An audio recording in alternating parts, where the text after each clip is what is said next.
அனைவருக்கும் வணக்கம். Welcome to voice of Dude.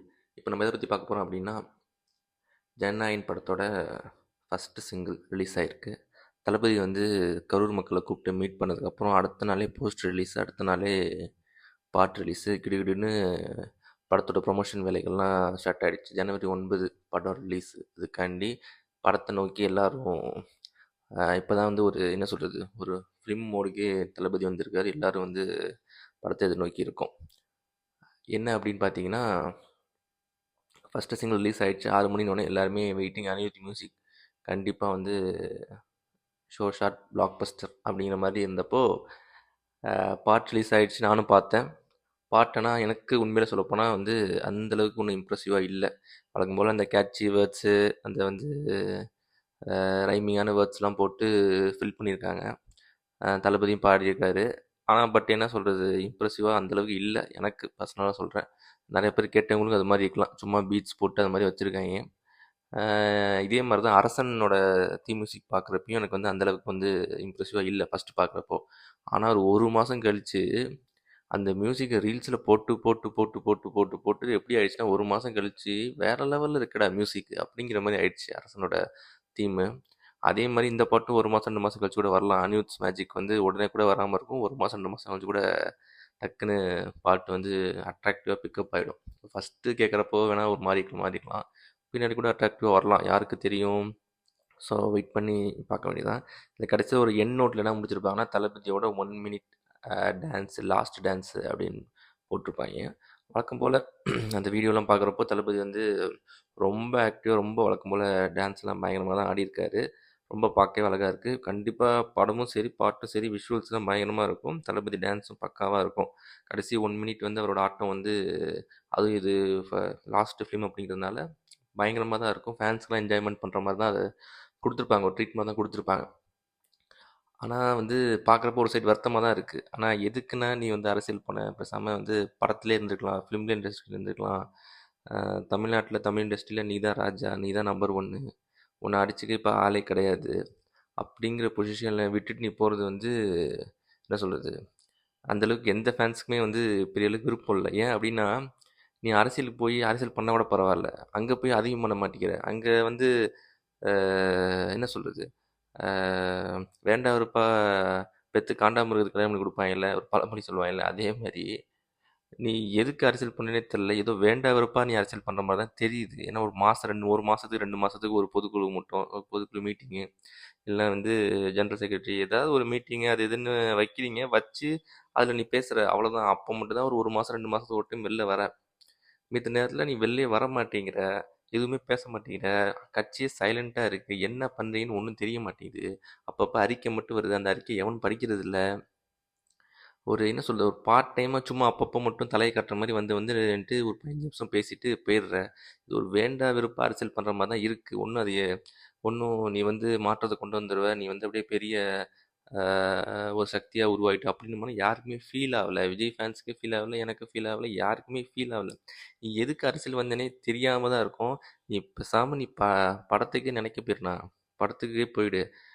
உனக்கு அங்கே வந்து பெரிய மார்க்கெட், பெரிய இது, எல்லாரும் கொண்டாடுவாங்க. ரசிகர்கள் கடைசி வரைக்கும் காலரை தூக்கி விட்டு என்ஜாய் பண்ணிட்டு உன்னை கொண்டாடுவாங்க. அரசியலுக்கு வந்து தேவையில்லாத அசிங்கப்பட்டு, நீ அசிங்கப்பட்டு, ரசிகர்கள் எங்களையும் அசிங்கப்படுத்த வச்சு, என்ன பண்ணுறதுன்னு தெரியாமல் முட்டு கொடுத்து கஷ்டப்பட்டு எல்லாருக்கும் மன உளைச்சலாக்கி அசிங்கப்பட்டு இதெல்லாம் தேவையா? நம்மளுக்கு எது வருமோ அதை பண்ணிட்டு போயிடலாம்.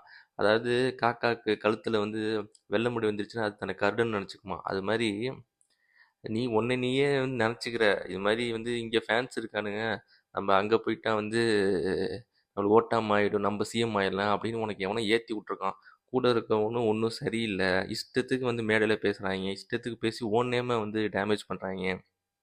கூட இருக்கவங்கலாம் எதையாவது பண்ணி என்னத்தையாவது பண்ணி உன்னையும் உன் கட்சியும் வந்து காலி பண்ணிக்கிட்டு இருக்காங்க. அதுவும் உனக்கு தெரிய மாட்டேங்குது. நீயும் எதுவும் பண்ண முடியாது, நீயும் பேச மாட்டேங்கிற. ஒரு ப்ரெஸ் மீட் வர்றது, மக்கள் வந்து பார்க்குறது, அது மாதிரிலாம் ரொம்ப கேஷுவலாக அரசியல்வாதிகள் இருப்பாங்க. அது மாதிரி நீ இருக்க மாட்டேங்கிற. உன்னால் வரவும் முடியல. அப்பப்போ ஒரு மாதம் 2 மாதத்துக்கு ஒரு டைம் வந்து மீட்டிங்கில் ஒரு 15 நிமிஷம் வந்து பேசுகிற. அதுவும் நீ என்ன நினைக்கிற, என்ன கொள்கை, என்ன மக்களுக்கு தெரிவிக்கிற, எப்படி அவன் ஆட்சி நடக்கும்னு நினைக்கிற, என்ன மாதிரி திட்டத்தை நீ வச்சுருன்னு சொல்ல மாட்டேங்கிற. வந்து திமுக திட்டிட்டு திட்டிட்டு போயிடுற. இது என்னன்னே புரியலை.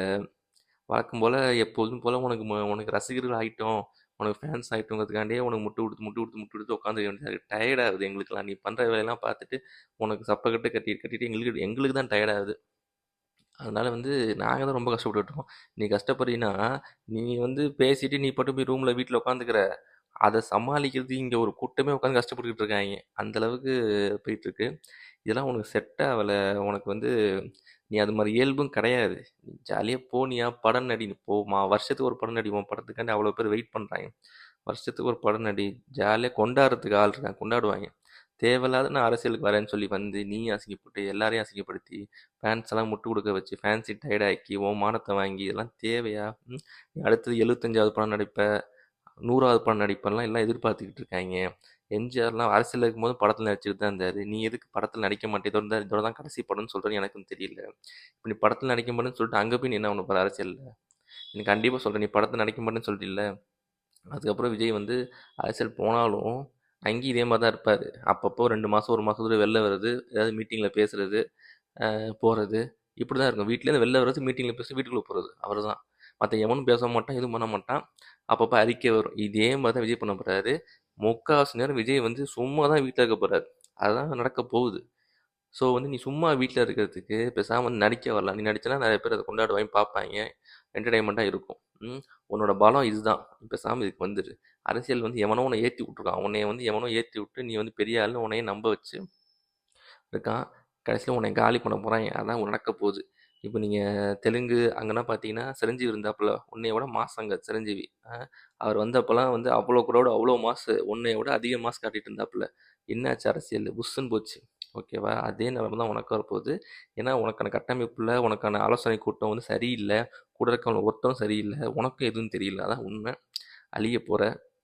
தேவையில்லாத வேலை பண்ணாமல் பேசாமல் நடிக்க வந்துடா. உனக்காண்டி எல்லாரும் வெயிட் பண்ணிட்டு இருக்காங்க. நீ நடிக்கிறதை விட்டு போகிறது பல பேருக்கு வருத்தம். தப்பான வழியில் போயிட்டு இருக்குன்னு நினைக்கிறோம்.